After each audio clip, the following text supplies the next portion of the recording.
Good day, good night. Welcome to Euro Today. I'm Kevin Laramee, joined by Duane Rollins as always. And today we are wrapping up the round of 16, looking into the quarterfinals starting Friday, of course.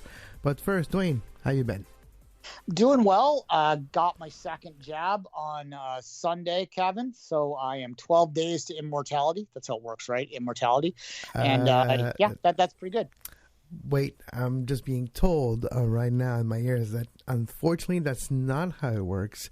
It's not immortality, but it's at least immunity. I always mix those two words up. So it doesn't mean that I have to fight all the immortals in the world because there can only be one. I'm making a Highlander reference. Which oh my God, what a terrible movie. Oh God, that was so bad. Yeah, it's on Prime if you really want to look it up, folks, and you have Prime Video. So go ahead. I know what I'm doing tonight. Anyways, on that note, let's talk about the round of 16. Amazing games, drama, upsets, and of course, a couple snooze fests. That's usually how it goes. Let's start maybe in reverse order. Let's start with what we just seen today. Ukraine getting a goal in the death of time, just literally before penalties. Dovki scored for Ukraine 2-1 in, of course, extra time against Sweden. Sweden was not able to create anything really in this one. Couple of dangerous hits by Forsberg, hit the post, of course, for Sweden. But at the end of the day, that's what it was, the post. And Ukraine, for the first time in a long time, are through to the quarterfinals. Ever, I believe. Round of 16 was their ceiling before, you're right. Yeah. Sweden at the post twice. I mean, Ukraine at the post once, too. So, I mean, That's in true. the end, you got to hit the frame, like between the posts. That's the objective here. Exactly. The post still is the post. Yeah, it's not even a shot and goal. it's that be off target. It's true. It's an off target, yeah. Exactly.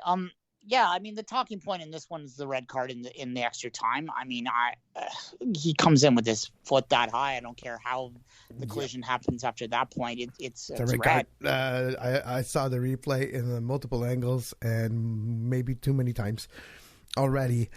I hope the biasin is okay.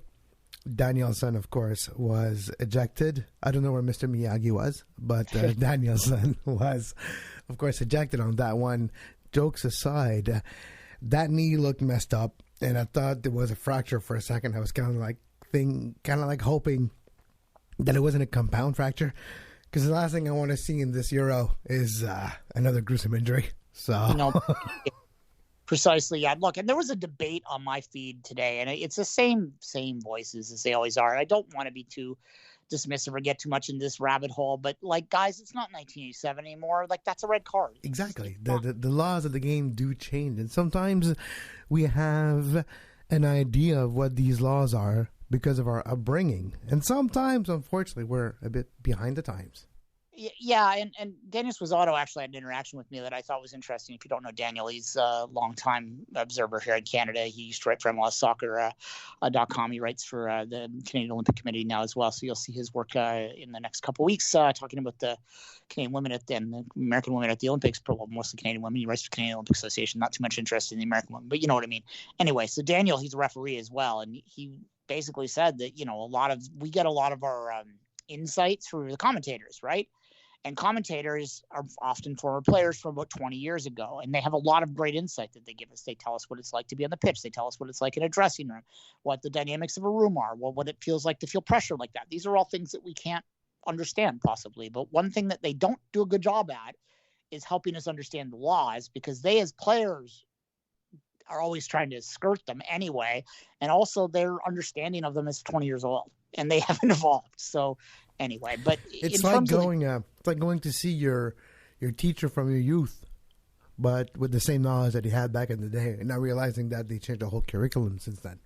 Yeah, well, yeah, I have a degree in geography from the 90s, and I'm guessing that some of the environmental science stuff that I learned back then. What do you mean Czechoslovakia is not a country anymore? Yeah, no, there you go. It wasn't that early in the 90s. It was the later 90s, but at any rate. What do you mean? Serbia and Croatia. Oh, yeah, exactly. North Macedonia, what? Huh? Well, Greece is saying, huh? Exactly. Yeah, well, I could explain to you that geography is not about countries, but at the university level. But however, we'll leave that well enough alone.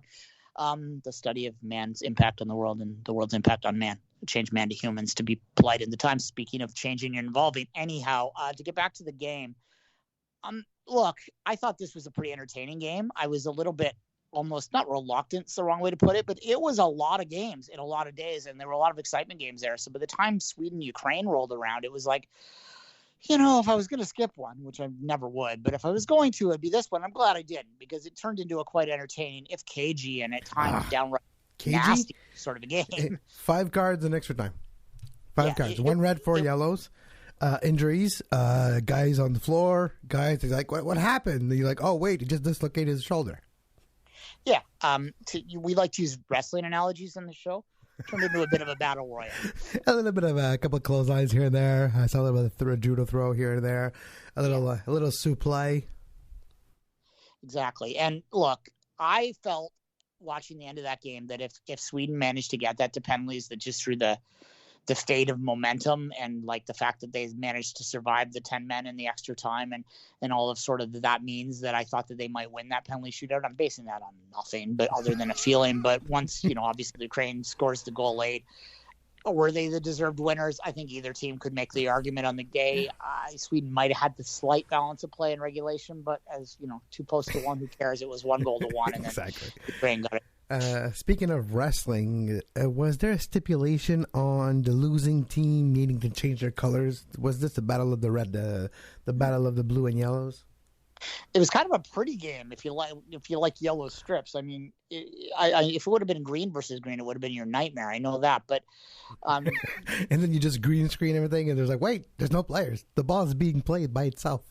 Yeah, no, I thought I actually quite like Ukraine's blues. I thought they were good, but you're right. When I first tuned it in, because I was about 5 minutes late getting to it, I had watched the England game, at my favorite little pub. I only had a Diet Coke and a basket of fries, folks. It's a midweek. I'm not that crazy, but at any rate, it took me a while to get back. And by the time I got back, I missed about 5 minutes, and it took me about a minute and a half to figure out who was who, because it was like very similar. Like, okay, so those are the yellow. Okay, but both could be yellow. Oh, wait, who's home? Who's away? And, not to put too fine of a point on it, but Ukraine and Sweden are both very pale countries, we'll say. So yes, they're both very white. So outside of like Alexander Isak, he stands out.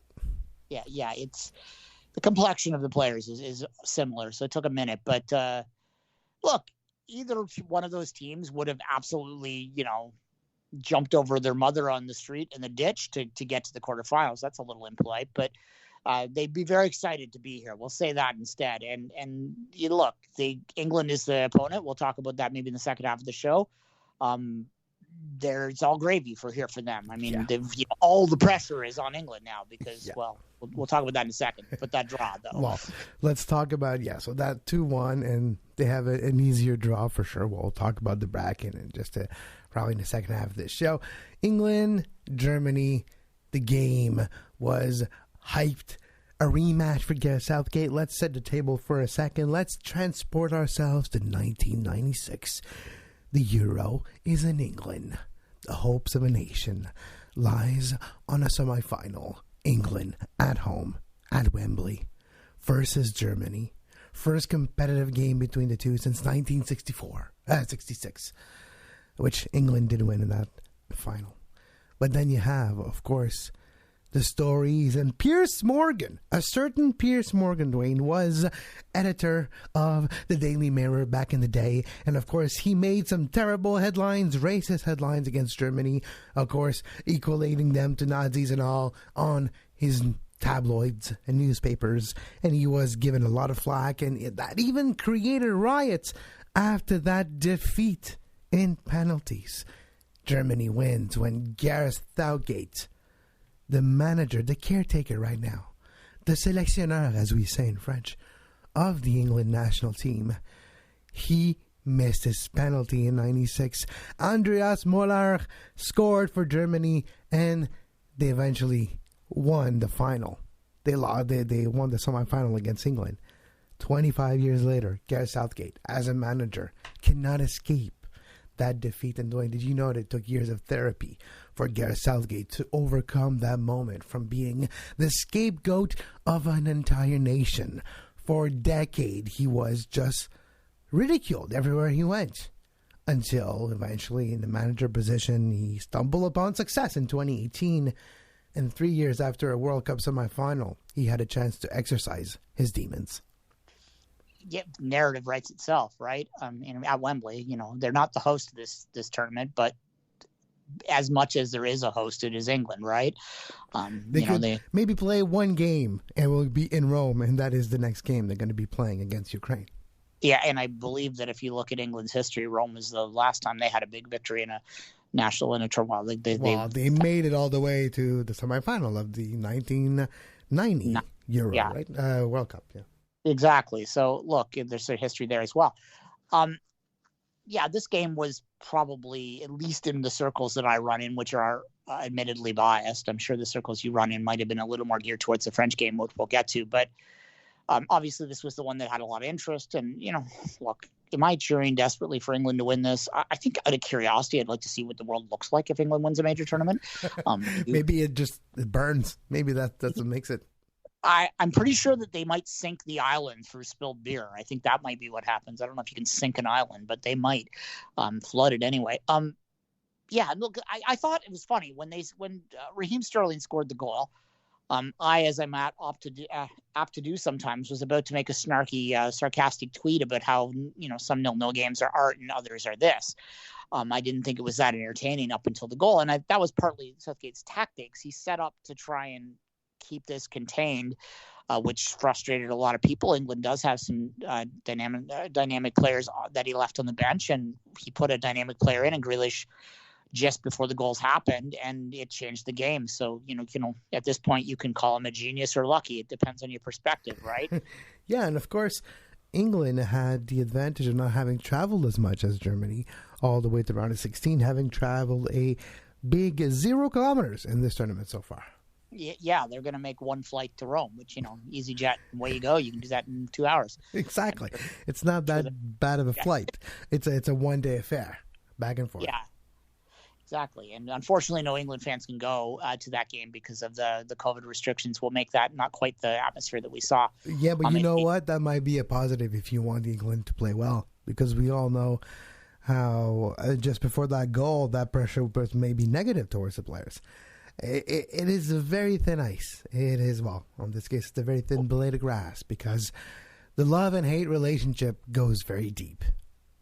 No, 100%. You mentioned it off the top when you were setting it up, how Southgate had to go to friggin' therapy over this. I mean, come on, man. He missed a penalty. He didn't lose that game for them. But, had Raheem Sterling missed the open net there, or not Raheem Sterling, had they ended up losing this game, it would have been Harry Kane. That touch he had in the first half where he basically just had to tap it side-footed in, and they would have taken the lead.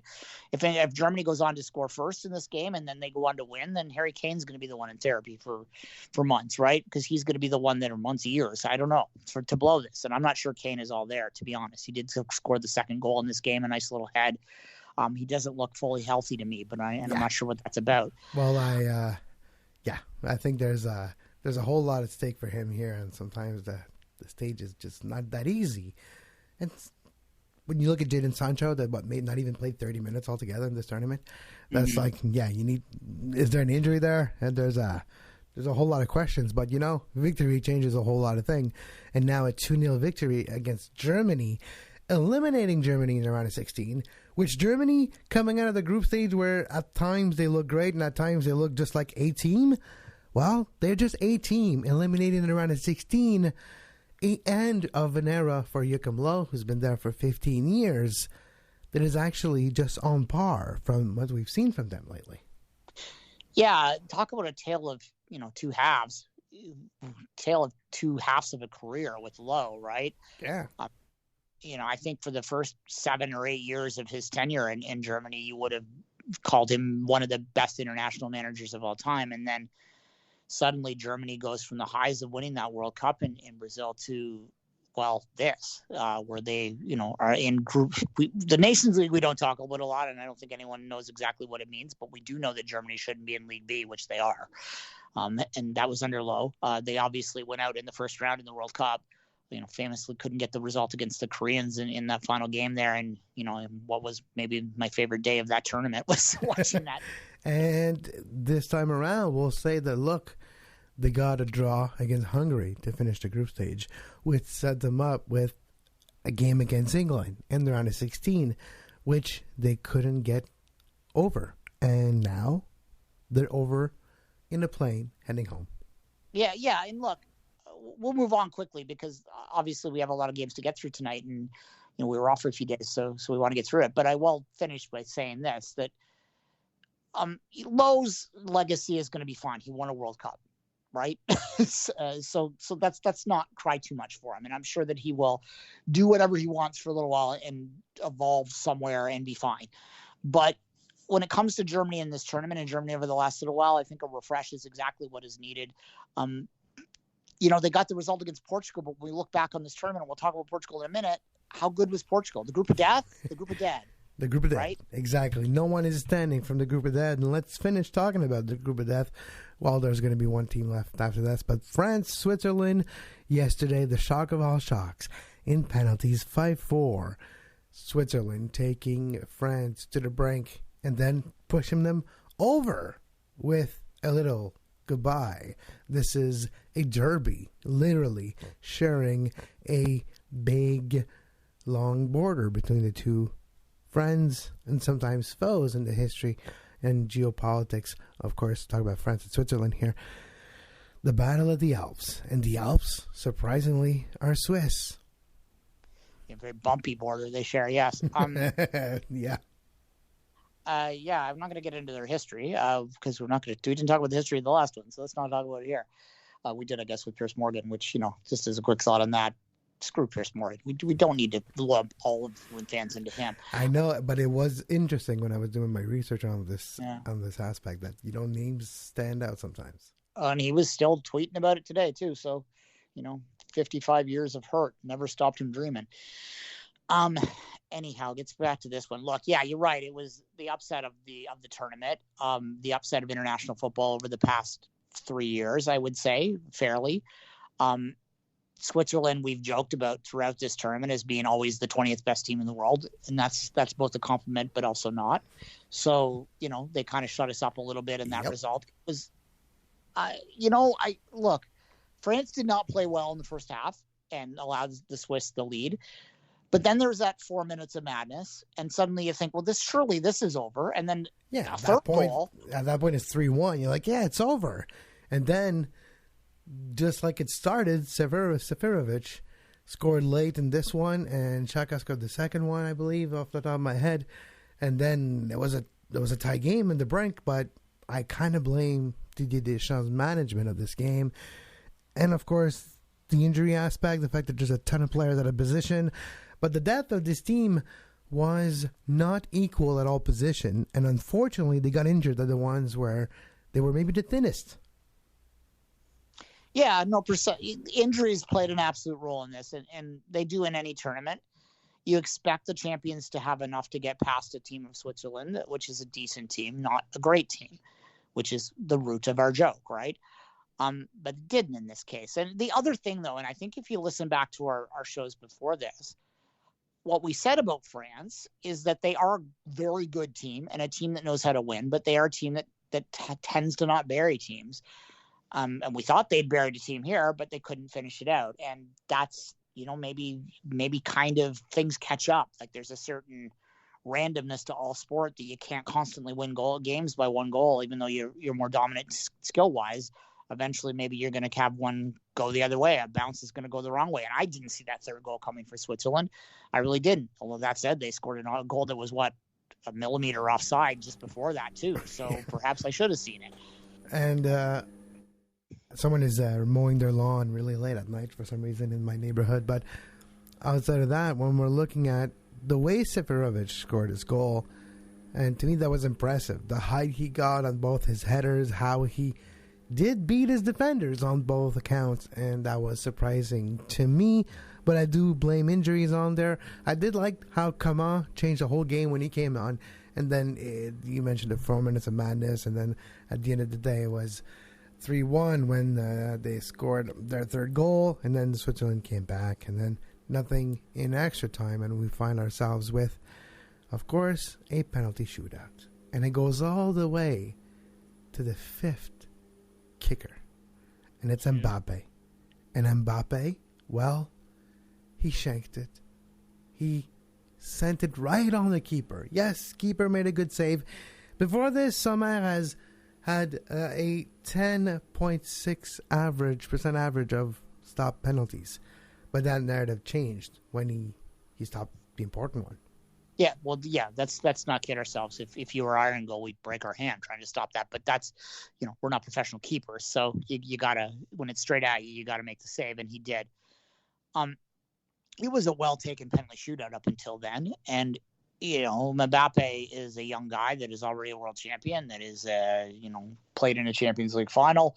I suspect we'll have another opportunity to play in a Champions League final before things are done, and perhaps another World Cup final. So we're not going to cry for him. We're not going to lose sleep for him. But it was a night that, just like Neymar's World Cup in Brazil, that doesn't end the way he wants it to, and he's going to have to figure out how he's going to mentally recover from that, because it's difficult. Now, that said, France is.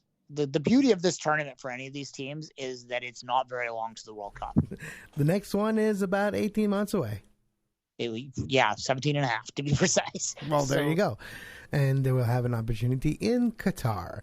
All right. Croatia, Spain, that was an entertaining game all the way to the extra time. And there, too, Spain and Morata changed the narrative. Morata scored the game winner there, and there was an insurance goal a bit later in extra time. 5-3 Spain in extra time, and Spain is on its way to the quarterfinals.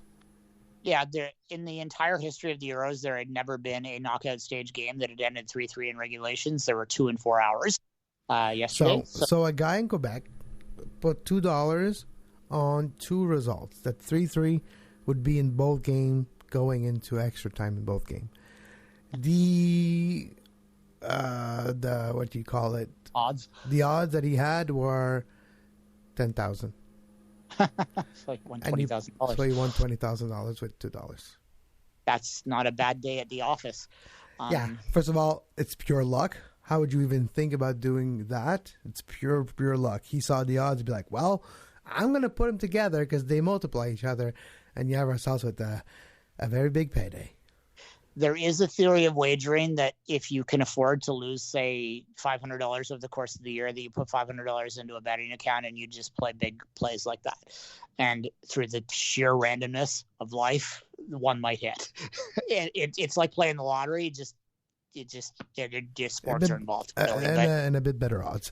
But no, it's the end of an era here. We're talking about Germany. It's going to be the end of an era for Thomas Müller.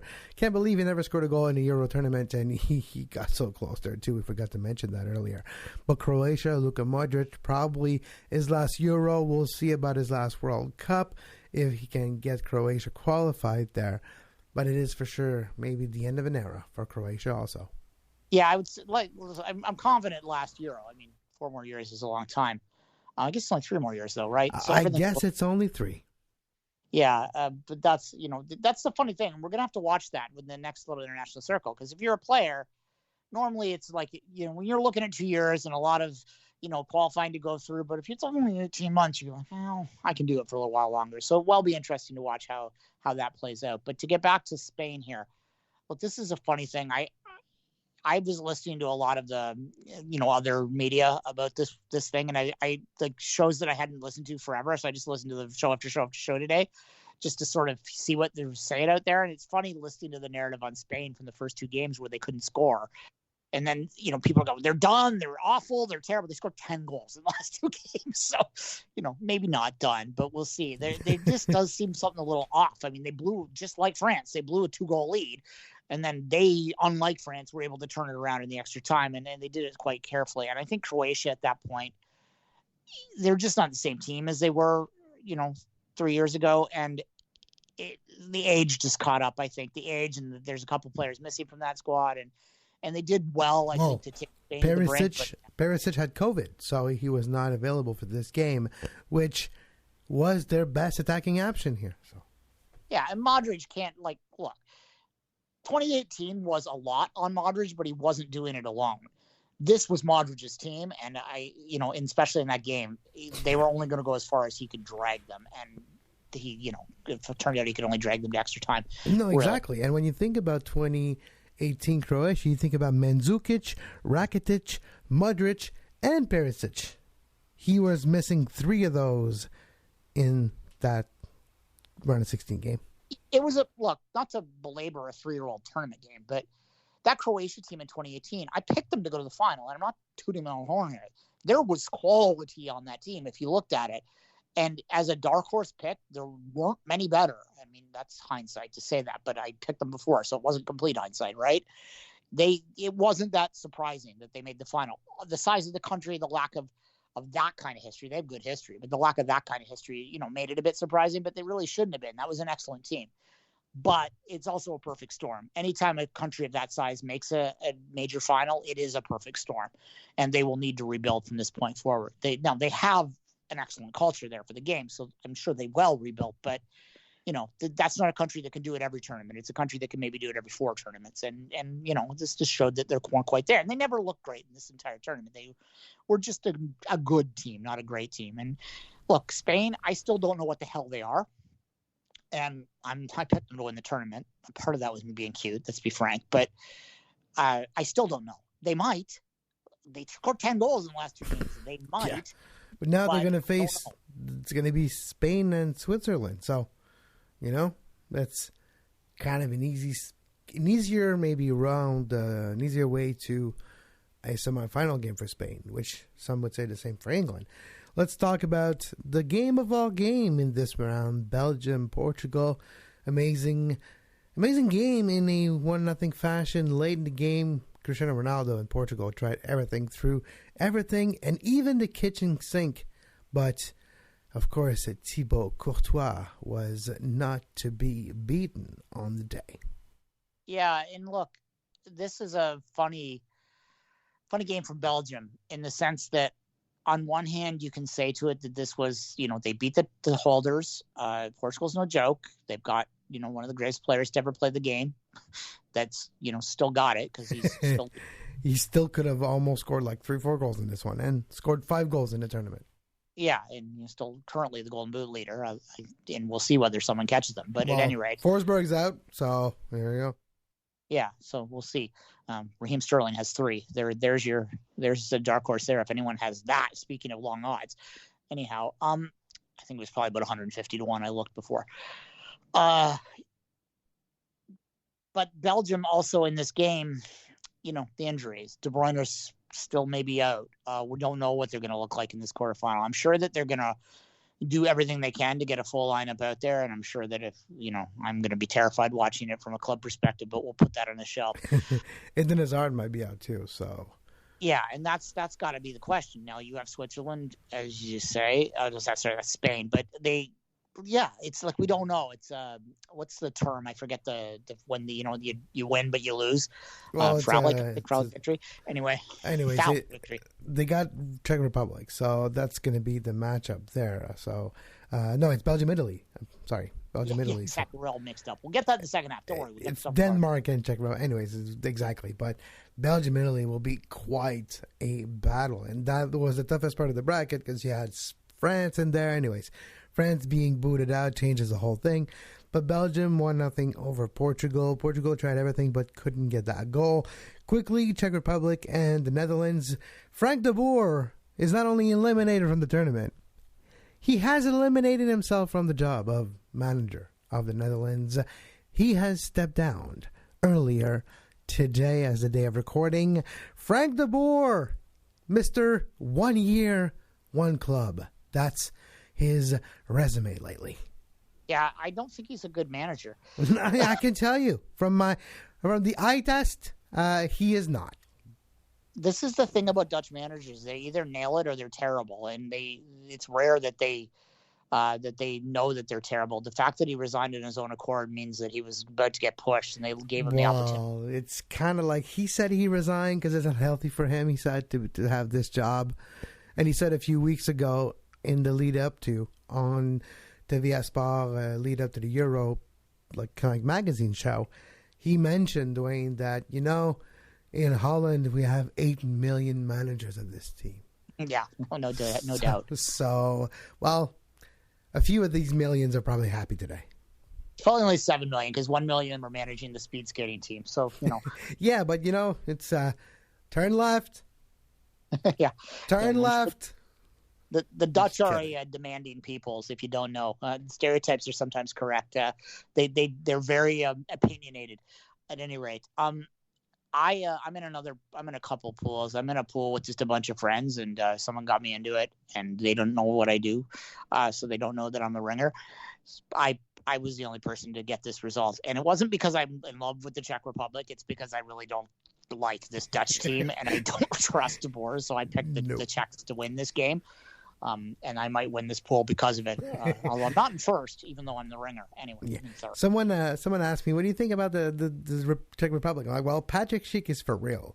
The guy got probably his nose busted up in the group stage, and still came out to be maybe the Golden Boot contender in this tournament. But Patrick Schick might be propelling his team further than we think. That's what you need in this tournament: a striker who score goals, and the ability to keep a clean sheet." And we've seen the Czech Republic do just that against a Netherlands team that did look like a strong one, but in hindsight, they were just facing teams that, yes, maybe like Ukraine and all that are actually still alive, but you know what? Those were biased results when you think about it, because when push came to shove, no one was there to score goals. Yeah, this is a nation that was at to make the World Cup in 2018, so they're only 3 years out of missing a tournament altogether. And now you can say the same thing about Italy. I think the circumstances were slightly different, and they managed to completely turn things over. And they have, a very established and respected manager in Roberto Mancini, who has won things all through his career. So, unlike De Boer.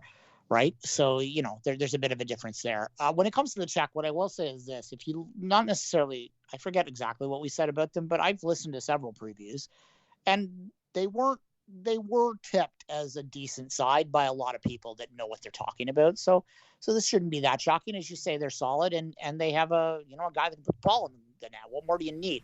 I mean, it will. Yeah. You can win it. You can win the whole damn. The Euros are a funny tournament. They could win the tournament based on that. Especially the way it is right now, because you're only one other upset away from playing for a spot in the final. That's where you are. You're like one weird thing happening, one post away, one save away from making another surprising result. And then, you know what? You're in the semifinal. And once you're there, you never know what can happen. No, precisely. I mean, look. You look at how that draw stands up right now, and you're going to say, well, it's Italy, England. That's going to be your final. And you know what? It might be. But I would say that there's a better than odds chance it's not that either, that there will be more upsets in this thing. And why not a team that's solid and has a guy that can score, right? That's a formula. It's a short tournament. You just need to – it's not 34 games. They're not going to win 34 games, but they could win 7 or enough of the 7. Exactly. And let's quickly finish this here. Italy beating Austria 2-1. It took longer than anticipated, but at the end of the day, Italy got the job done going into the quarterfinals.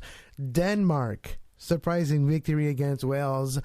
Wales were not as good as they were in 2016, clearly, and we should have known that because of their lack of qualification for the World Cup. In 2018, sometimes it is more difficult to qualify for the World Cup than it is to qualify for the Euro. The Euro is 24 teams in Europe. The World Cup is what?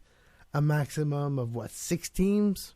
No, a little more than that. Maybe 8 teams. I have to look off the top of my head. But yeah, something like 8 could, at the end of the day, or something like that could qualify from Europe. But that's the big difference. Yeah. Well, it's very difficult to qualify to the World Cup from Europe. I think it's 12. But anyway, yeah, no, look, the Denmark has figured out how to replace Eriksson. I think he's healthy enough now that we can talk about him as a pure footballer. He's difficult to replace. He's their best player when he's healthy. Obviously, they've figured that out, and they're playing a little inspired. They got a little lucky in that draw. That I think Wales, in hindsight, was probably the weakest team left in the round of 16. You're right. And Male has been really strong for them. The manager, Kenneth Human, might be the best manager left in this situation. The art of managing a game is lost sometimes. And of course, we have legends like Andrei Shevchenko actually doing well with their club, surprisingly to me, because he's not a trained manager to the extent of others. And he's not experienced like others.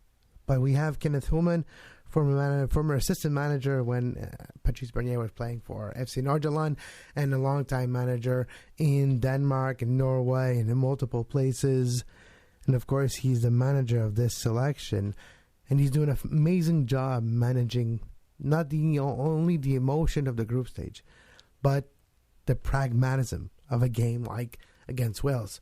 Because not only did they score 4, they kept that clean sheet. And that is harder to do than ever before in a Euro tournament, Duane. 123 goals have been scored in this tournament.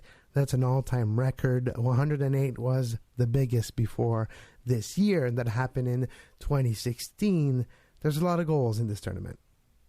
Yeah, which is why the teams that aren't allowing need to get some respect, right?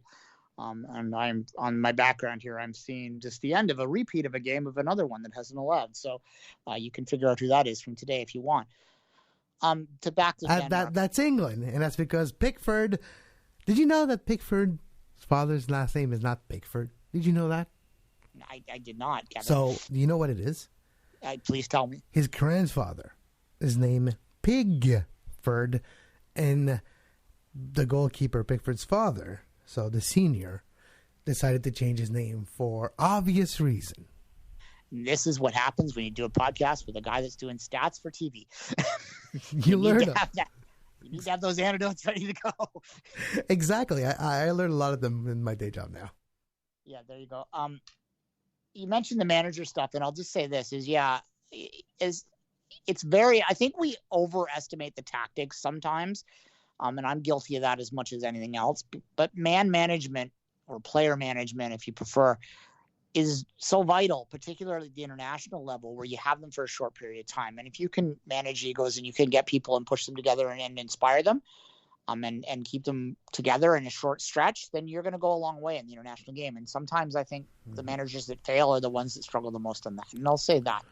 When it comes down to, we didn't mention Italy at all when they got through. They didn't look great. Well, we mentioned it, and we'll talk about them in a sec when we talk about the preview. Yeah. I mean, I don't think there's much to say about that game. They huffed and puffed and got it done. When it comes to Denmark, we don't want to overplay narrative, but I don't want to ignore it either.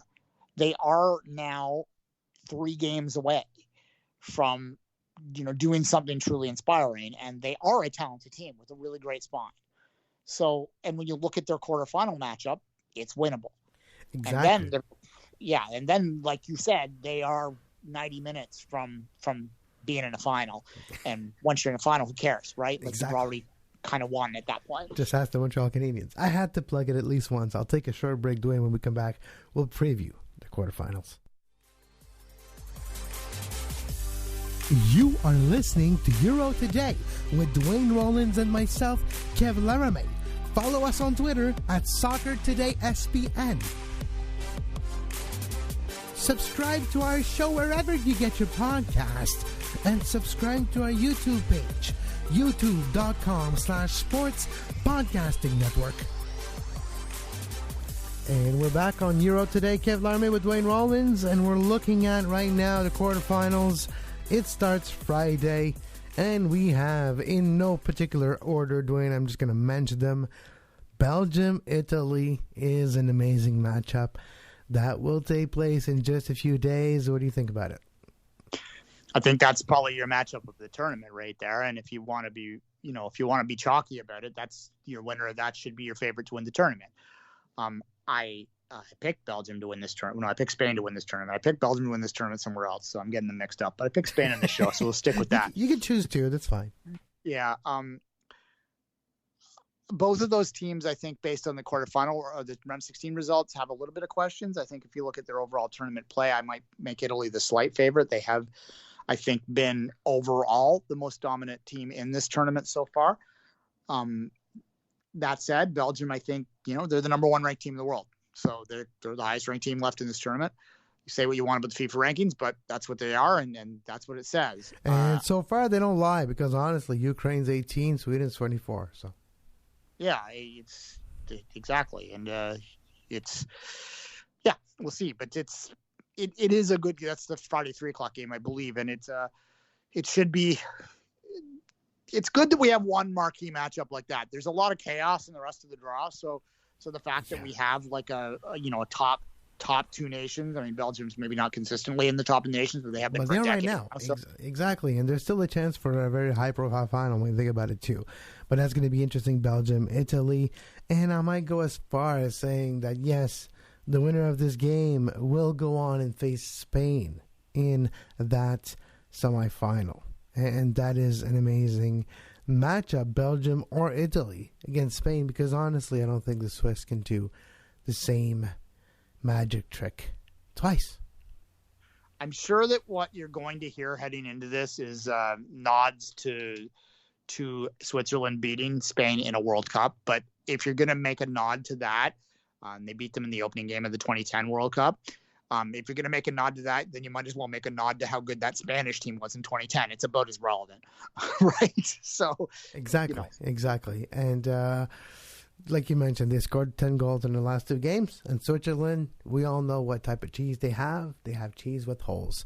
And at the end of the day, Spain is going to leak goals into those holes.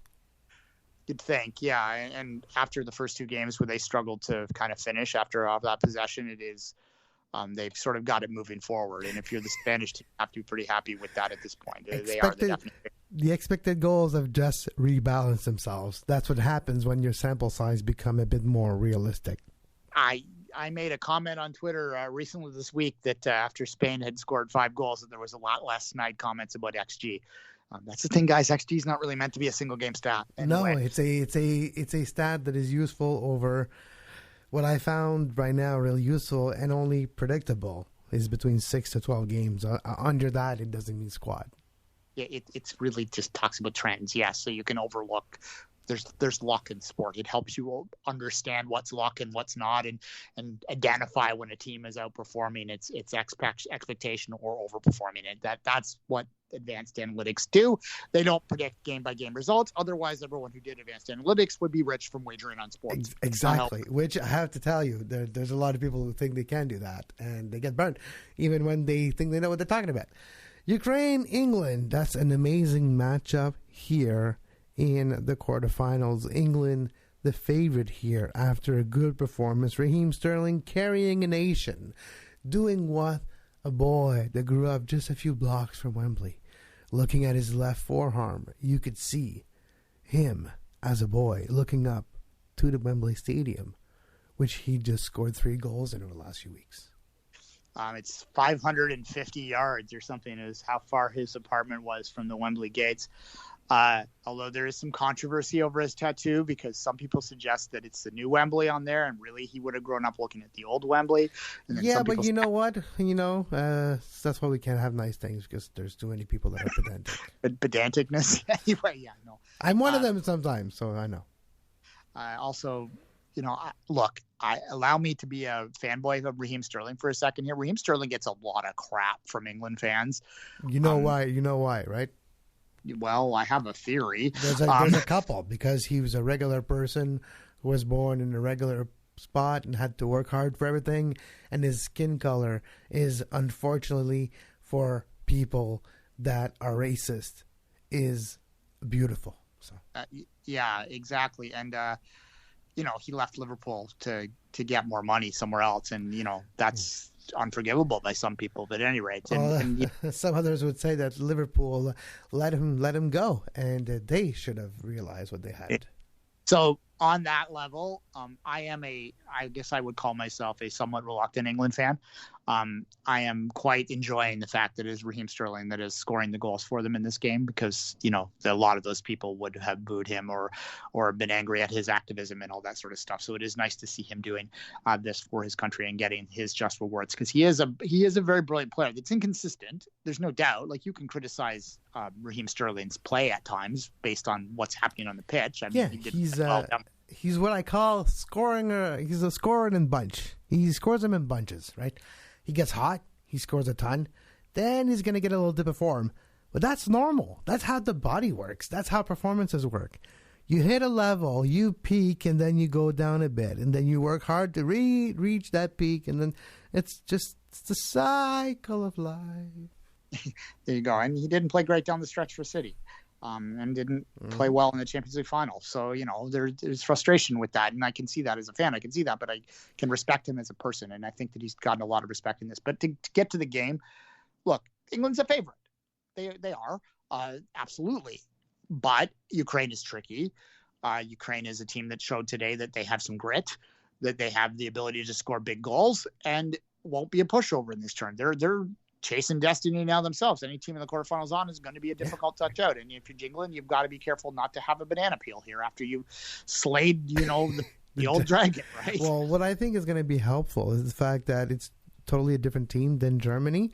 And against the Ukraine side, I think England's going to be able to dictate the play in a way that they're not afraid to open up. So not necessarily moving to maybe a more familiar 4-2-3-1 or 4-4-2 that sees yourself being short at the back but still having maybe a touch forward a bit more. And then with the setup they had today, that's something to go forward. And maybe you rest a Kane off the pitch, off the start, and you go with a different lineup. That could be something we can see. Maybe we'll see Phil Foden, a.k.a. Miley Cyrus, appearing in this one. There you go. Philly. He nice does hair. look like Miley Cyrus. Like the picture of him and Sacco at Mason Mount in the hot tub, it looked like Miley Cyrus with two groupies. All right. Well, I'll take your word on that one. Miley Cyrus is an interesting character. I will say that. Of course. I just can't get over how, she's the offspring of the guy who used to sing Hanky Break Your Heart. She has exceeded her father's success. And then her father was part of the most listened song in the history of music. It is a family that has had some fortune in the musical business. So weird how Achy Breaky Heart went from Anna Montana and then from Miley Cyrus to Breakable and then Wrecking Ball and then eventually out the Whole Time Road. I don't know how this world works. It is a strange world indeed. Look, if you are England and if you are an England fan, you are having a little difficulty wrapping your head around the fact that when you look at this draw, you are the absolute slam dunk favorite to make the final from here. On your side, you got to be. If anyone has told you before this tournament that look, for England to reach the World Cup final at the Euro final at Wembley, left on their path are Ukraine and either Czech Republic or Denmark. Your question is, when do I stop laughing and where do I sign? And when can I start singing It's Coming Home? Yeah, but you still have to bring it home. But it's going to be home. The only question is, are you going to lift that trophy? Yeah, I mean, look, and then the final could be Spain or Belgium or, hell, it could be Switzerland. It could be Switzerland. The way this tournament is going, Switzerland and the Czech Republic are going to face each other in this final, and freaking Switzerland are going to pull off what we call a Greek style. And it doesn't mean what you think it means. It just means a weak side wins the tournament. Soccer today after dark. Right. Yes, I followed you. Yes, Kevin's referring to the upset of the Greek 2004 Euro champions. Exactly. That's all I'm referring to, of course. Exactly. Yeah, England's good. Look, you could see it before. Like the winner of Germany-England was going to be the favorite to get through this side of the draw, even without the upsets on the other side. But it's now even more there. And look, I said this today too. A lot of people England is a love or hate team, right? Like there's people that love them because they watch the English Premier League and they like these players and they have favorite players that are playing this team, or maybe they have English heritage or whatever. So there are a lot of people that really do enjoy watching England play and will cheer for them a lot. And maybe some of those people might overestimate their chances in past tournaments. It's entirely possible.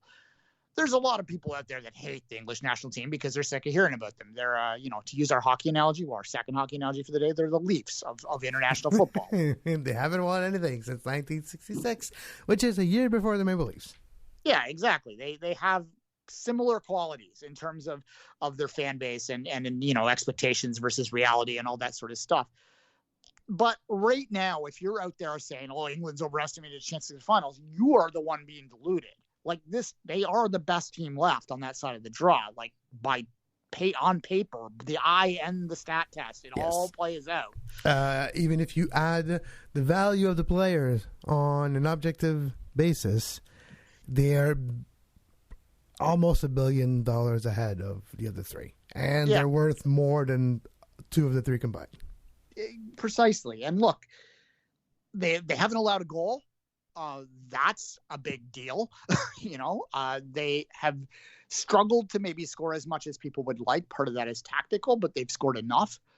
They have slayed a couple demons. Germany is a significant demon, particularly symbolically the way they did it today. But now they have to prove it. They have to go out and get it done, at the biggest stage against a team that has nothing to lose. So I wouldn't say it's a sure thing, but I also wouldn't say that you should expect anything. If you're an England fan, if you're an England player, if you're associated at all there, you should think that they should win that game. And, once we get to a final, we'll discuss that then. Yeah, but to make it there. Exactly. The success threshold, I think, is there. Make it to the final and then it's successful. Yeah. I mean, I'm sure that if they make it to the final and lose it, they're not going to be happy. But nonetheless, no one's going to be – you can't make the joke at that point. You can't – I'll make a Habs reference for you, Kevin. No one's going to say the Habs season is a failure. Nope. No one's laughing now. If they lose the next 3 games, which they might. But if they do, it's a damn good team they're playing, right? And that's what happens. I'm still going to have my jersey that I just ordered that says Finale on the damn shirt. There you go. It's like I did the same thing with the Raptors. I got a finals jersey before I got it's in French. That meant a lot, too. But that's another story for another day. There you go. We're not going to break the hockey games down, but although we might if the Habs win, I'm sure. Hey, we did one when the Washington win, so we might do a Stanley Cup today if things go my way in the next few weeks. There you go. Yeah, when is the next game? Tomorrow? Anyhow. Yeah, it is tomorrow, the day of recording. But on that note, Duane and I will just look quickly at Denmark and Czech Republic. It's going to take place, and that's maybe one of the interesting matchup of that round too. Look, I love it in a major tournament, and this happens more often than you think, where you have two unfancied teams, relatively unfancied. Again, I picked Denmark as a dark horse leading in. A lot of people did, but teams that you weren't necessarily expecting to make a semifinal, one of them is, and that's pretty normal in a Euro that you're going to have an outsider in a semifinal, and we're guaranteed that it's either going to be Denmark or the Czech Republic is going to be there, and that's I think. Great for those two nations, particularly with the story around Denmark. But if that doesn't happen, it's still a good story if the Czechs get there. As I said, we led this show off talking about the Ukraine-Sweden game. And, if you don't skip that one, because, it was a highly entertaining game, and I suspect that one will be too, because both those teams also are going in with that knowledge that they probably won't be back in this situation very often. It might be their only chance. So they will play everything, leave on the floor, on the pitch. And the teams are better than you think, because the Czech Republic is 14th in the world. And Denmark is 10th in the world right now, according to the FIFA World Cup, the FIFA World Rankings. So it is an interesting matchup. On that note, Duane and I will be back soon on Euro Today. Until then, you can follow Duane on social media at 24th Minute, myself at Kev Laramee, and this show at Soccer Today SPN. Until next time, as always, have a great soccer.